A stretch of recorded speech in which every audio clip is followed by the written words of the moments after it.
Hello students, आज इस video में हम टेस्ट नंबर 6 में पूछे गए क्वेश्चंस को सॉल्व करेंगे।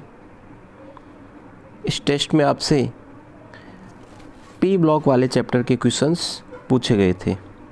तो शुरुआत करते हैं इस वीडियो की। देखिएगा क्वेश्चन नंबर 1, निम्नलिखित में प्रबलतम क्षार है। निम्नलिखित में प्रबलतम क्षार है। ऑप्शन है अमोनिया, फोस्फीन, बिस्मिथीन, स्टीबीन।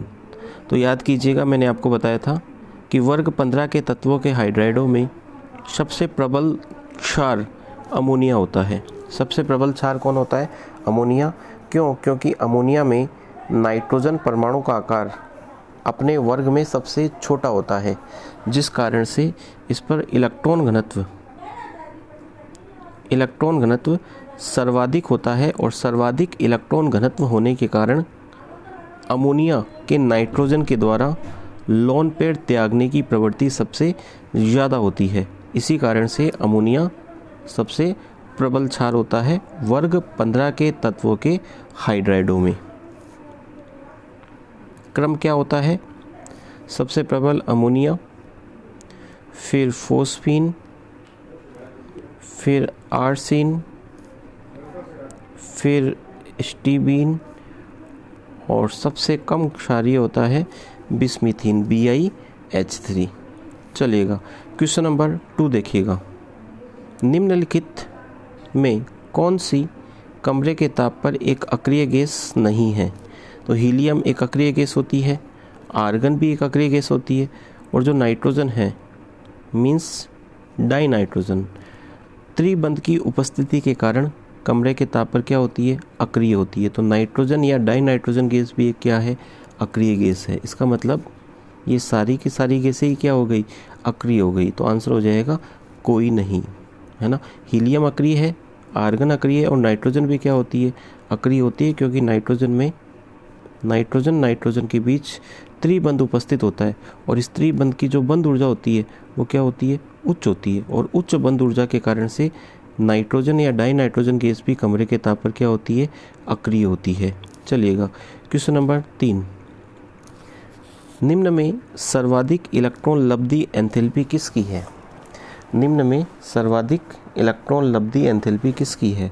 हैलोजन्स आपको दे रखे हैं, और इसमें आपने पढ़ा होगा कि सबसे ज़्यादा इलेक्ट्रॉन बंधुता होती है क्लोरीन की, फिर फ्लोरीन की, फिर ब्रोमीन की, और फिर आयोडीन की, है ना। तो आंसर क्या हो जाएगा? क्लोरीन हो जाएगा। तो क्वेश्चन नंबर 3 का आंसर हो गया क्लोरीन। इलेक्ट्रॉन लब्धि एंथैल्पी सबसे ज़्यादा किसकी है? क्लोरीन की है। क्वेश्चन नंबर 4, निम्न में से किस एक गैस का उपयोग क्रायोसर्जरी में किया जाता है? निम्न में से किस एक गैस का उपयोग क्रायोसर्जरी में किया जाता है? तो याद रखिएगा, डाई नाइट्रोजन या द्रव नाइट्रोजन का उपयोग क्रायोसर्जरी में किया जाता है। क्वेश्चन नंबर 5, वर्ग 15 के तत्वों की सामान्य ऑक्सीकरण अवस्था होती है। वर्ग 15 के तत्वों की सामान्य ऑक्सीकरण अवस्था होती है। तो वर्ग 15 के तत्वों की सामान्य ऑक्सीकरण अवस्था होती है -3 + 3 + 5, -3 + 3 + 5। तो आंसर हो जाएगा ए। अब हम बात करते हैं क्वेश्चन नंबर 6 की। अति शुद्ध अवस्था में डाई नाइट्रोजन गैस प्राप्त करने की रासायनिक समीकरण लिखिए। तो एजाइड को जब गर्म किया जाता है, सोडियम एजाइड या बेरियम एजाइड को, है ना, याद कीजिएगा, आपको बताया गया था कि अति शुद्ध अवस्था में यदि आपको डाई नाइट्रोजन गैस प्राप्त करनी है तो आपको सोडियम एजाइड को गर्म करना है, या आपको बेरियम एजाइड को क्या करना है? गर्म करना है। BaN3 का होल ट्वाइस बेरियम एजाइड, और सोडियम एजाइड होता है NaN3, है ना। इनको गर्म करोगे तो आपको जो डाई नाइट्रोजन गैस मिलेगी वो अति शुद्ध अवस्था में मिलेगी। तो जैसे अपन NaN3 को गर्म करते हैं तो Na + 3/2 N2 का क्या होगा? निर्माण। सोडियम धातु है, वो तो नीचे बैठ जाएगी, और नाइट्रोजन गैस हमें अति शुद्ध अवस्था में प्राप्त हो जाएगी। इसके बाद में हम बात करेंगे क्वेश्चन नंबर 7 की। क्वेश्चन नंबर 7 के दो पार्ट हैं। पहला जो पार्ट है वो है जिंक धातु की अभिक्रिया तनु नाइट्रिक अम्ल के साथ करवाई जाती है तो क्या होता है। तो याद कीजिएगा, मैंने आपको बताया था कि जिंक धातु की क्रिया जब तनु नाइट्रिक अम्ल के साथ करवाते हैं तो तनु नाइट्रिक अम्ल जिंक का जिंक नाइट्रेट में ऑक्सीकरण कर देता है, जिंक नाइट्रेट में ऑक्सीकरण कर देता है और नाइट्रिक अम्ल स्वयं अपचेत हो जाता है किसमें, N2O में, और प्लस किसका निर्माण होता है, जल का होता है। समीकरण को संतुलित करने के लिए करने का तरीका मैंने आपको वीडियो में बता रखा है, आप उस वीडियो को देखिएगा यदि आपने नहीं देखा है। यहाँ पे 4, यहाँ पे 10, तो बताओ 4 जिंक हो गए तो यहाँ पर क्या लग जाएगा, 4 लग जाएगा। हाइड्रोजन कितने हो गए, 10 हो गए, तो बताओ यहाँ पर हाइड्रोजन 10 हो गए हैं तो 10 हाइड्रोजन होने के कारण यहाँ पर क्या लग जाएगा, 5 लग जाएगा और N2O के कितना लग जाएगा, 2 लग जाएगा, ताकि नाइट्रोजन भी क्या हो जाएगी, बैलेंस हो जाएगी। देखो इधर 10 नाइट्रोजन है और इधर देखो 4 × 2 8, और सॉरी N2O के 2 नहीं लगेगा, N2O के 2 नहीं लगेगा ना, 10 नाइट्रोजन और इधर कितनी है देखो 2 × 4 8 हो गई, 8 और 2 10 हो गई। तो समीकरण संतुलित करने के लिए जिंक के 4 लग जाएगा, HNO3 के 10, ZnNO3 के होल 2s के 4 लग जाएगा और एक N2O बनेगा और 5 क्या बनेगा, H2O, है ना। ये मैंने आपको बता रखी है। 8 रिएक्शंस एक साथ बताई थी, कॉपर की तनु नाइट्रिक अम्ल के साथ, कॉपर की सांद्र नाइट्रिक अम्ल के साथ, जिंक की तनु नाइट्रिक अम्ल के साथ, जिंक की सांद्र नाइट्रिक अम्ल के साथ, फिर आयोडीन की, सल्फर 8 की, कार्बन की और P4 की सांद्र नाइट्रिक अम्ल के साथ। ये 8 रिएक्शंस मैंने बहुत अच्छे से आपको पढ़ा रखी है, आप उस वीडियो को देखिएगा। S8 की देखो, S8 की जब नाइट्रिक अम्ल के साथ क्रिया करवाते हैं तो हम 48 HNO3 यहाँ पर यूज होंगे। कितने HNO3 यूज होंगे याद रखना, 48, तो बनेगा 8 अणु बनेंगे H2SO4 के और 8 अणु H2SO4 के, 16 अणु बनेंगे H2O के और 48 अणु किसके बन जाएंगे, NO2 के, है ना। तो ये समीकरण हो गई किसके साथ, S8 के साथ, है ना, S8 के साथ रिएक्शन।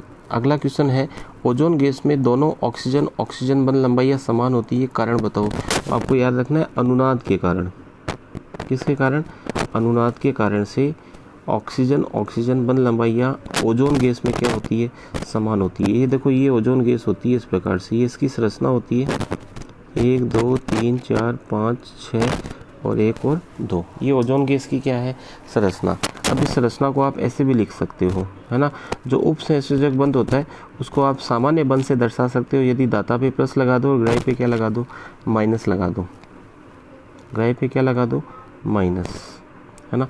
अब ये जो ऑक्सीजन माइनस के जो 2 इलेक्ट्रॉन है वो अनुनाद में क्या लेंगे, भाग लेंगे, है ना। तो अनुनाद के कारण से क्या होगा, एकल बंध द्विबंध में बदलेगा और द्विबंध एकल बंध में, यानी एकल बंध में आंशिक द्विबंध के लक्षण आएंगे और द्विबंध में आंशिक एकल बंध के लक्षण आएंगे। इस कारण से दोनों बंध लंबाई क्या हो जाती है, समान हो जाती है।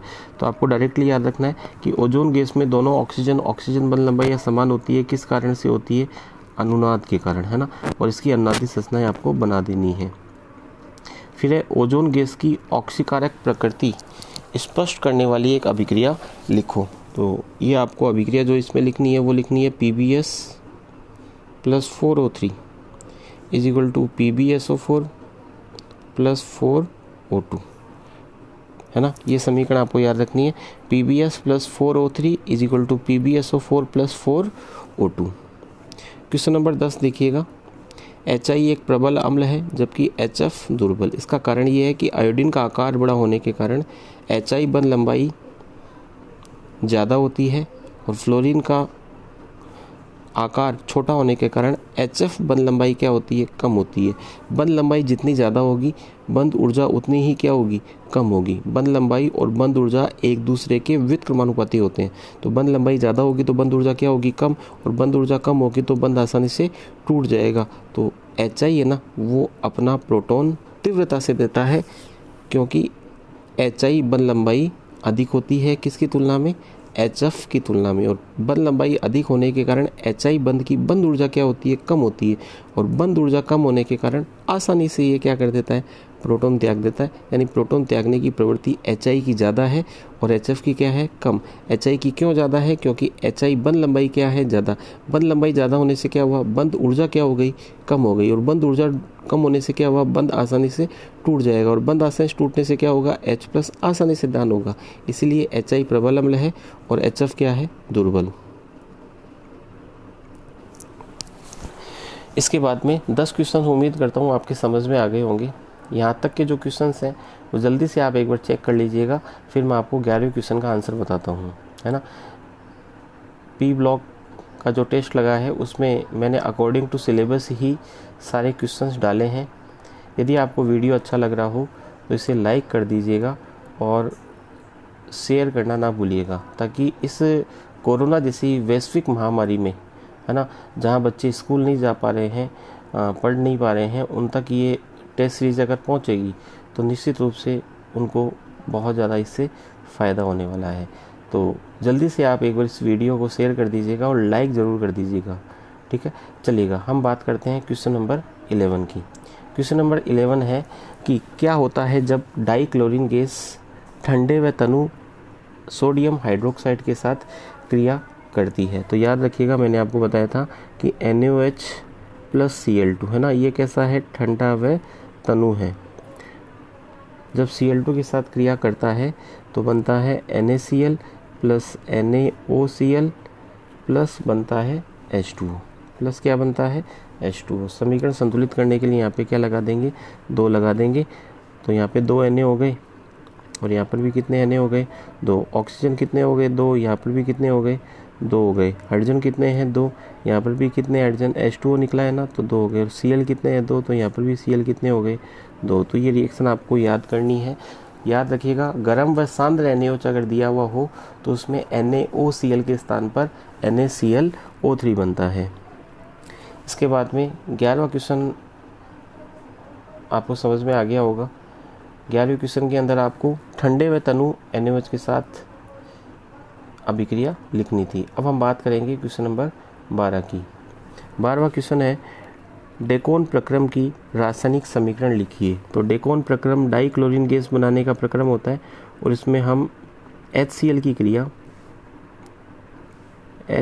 क्रिया O2 गैस के साथ करवाते हैं, है ना। और कितने केल्विन ताप पर, 723 केल्विन ताप पर, और उत्प्रेरक क्या लेते हैं, CuCl2। तो बनता है Cl2 + H2O। समीकरण संतुलित करने के लिए यहाँ पे 4 लग जाएगा और यहाँ पे क्या लग जाएगा, 2 लग जाएगा, और H2O के भी क्या लग जाएगा, 2 लग जाएगा। तो समीकरण हो गई 4HCl + O2 = 2Cl2 + 2H2O। फिर 13वां प्रश्न देखिएगा, वर्ग 16 के तत्वों का सामान्य इलेक्ट्रॉनिक विन्यास लिखो। तो NH2NP4, है ना। वर्ग 16 के तत्वों का सामान्य इलेक्ट्रॉनिक विन्यास होता है NH2NP4।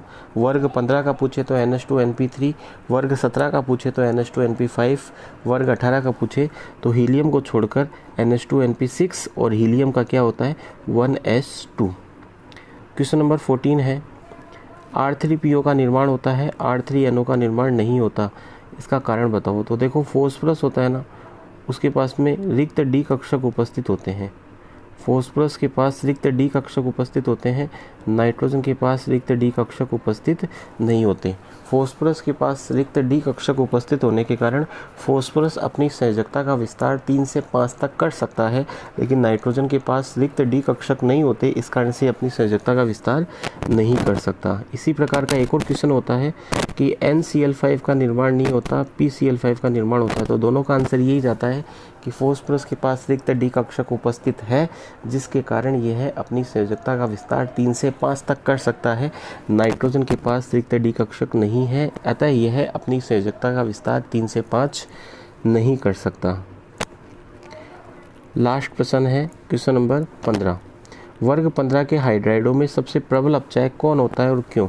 तो देखो, वर्ग 15 के जो हाइड्राइड होते हैं वो होते हैं अमोनिया, फोस्फीन, आर्सीन, स्टीबीन और बिस्मीथीन, है ना।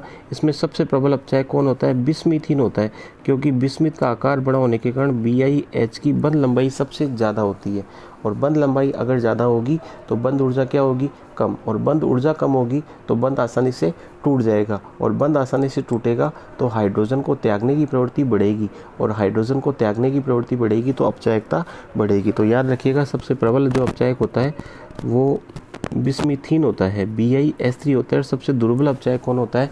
NH3 होता है ना। क्यों BiH3 क्यों होता है? क्योंकि BiH बंध लंबाई सबसे ज़्यादा होती है, और ये बंध आसानी से टूट जाता है क्योंकि इसकी बंध ऊर्जा क्या होती है? कम होती है। याद रखिएगा, बंध लंबाई बढ़ने पर बंध ऊर्जा में क्या आती है? कमी आती है। दोनों एक दूसरे के व्युत्क्रमानुपाती होते हैं, दोनों एक दूसरे के क्या होते हैं? व्युत्क्रमानुपाती होते हैं। याद रखिएगा, बंध लंबाई और बंध ऊर्जा एक दूसरे के क्या होते हैं? व्युत्क्रमानुपाती। बंध लंबाई व्युत्क्रमानुपाती होती है बंध ऊर्जा के, ठीक है। तो इस प्रकार से हमने पी ब्लॉक में जो क्वेश्चंस पूछे गए उन सबको सॉल्व कर लिया। उम्मीद करता हूँ कि आपको ये पेपर बहुत अच्छा लगा होगा और आपने सभी क्वेश्चंस के आंसर सही से दिए होंगे। देखिएगा, आपके सिलेबस में पी ब्लॉक को बहुत सरल कर दिया है, मतलब मैक्सिमम पार्ट हटा दिया है, कुछ ही इंपॉर्टेंट पॉइंट्स इसके अंदर रखे हैं, तो आप पी ब्लॉक को आसानी से तैयार कर सकते हो। चलिएगा, मिलते हैं अगले टेस्ट के वीडियो सोल्यूशन में, जो आपका कल होगा, है ना। अगला जो टेस्ट होगा वो होगा D&F ब्लॉक का, D&F ब्लॉक का, जो 24 अप्रैल को शाम को 6 बजे होगा। मिलते हैं अगले वीडियो लेक्चर में, तब तक के लिए धन्यवाद। जय हिंद, जय भारत।